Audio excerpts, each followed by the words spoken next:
kasi ako mapakali anak sa bahay eh. Ano ba tong text mo sa akin na nakapagpiyansa si Ma'am Natalie?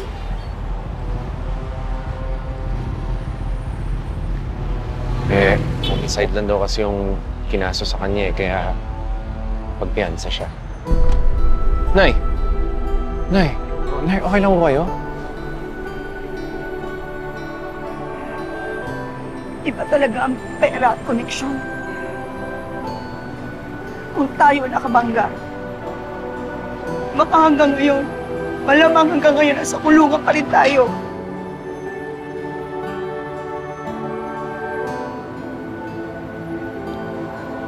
Huwag mo na lang siguro banggatin sa tatay mo na nakapagpiyansa si Ma'am Natalie, ha? Ako na magsasabi sa kanya. Alam mo naman kung gaano kamahal mo si Ineng nung nabubuhay pa siya, di ba? Kukurako! Itchong manok para sa prinsesa ko! Love you!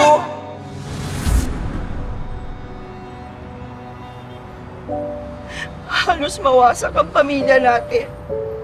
Dahil ang tagal na ikaw ang sinisisi ng tatay mo sa pagkamatay ni Ineng.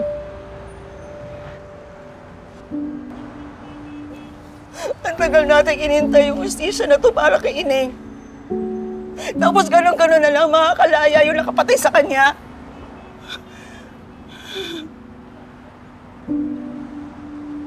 Ay, huwag kayong mag-alala. Kahit abutin to ng gaano katagal, ilalaban natin yung kaso niya. Lalapit tayo sa public attorney's office at sisiguraduhin kung aabot to sa husgado.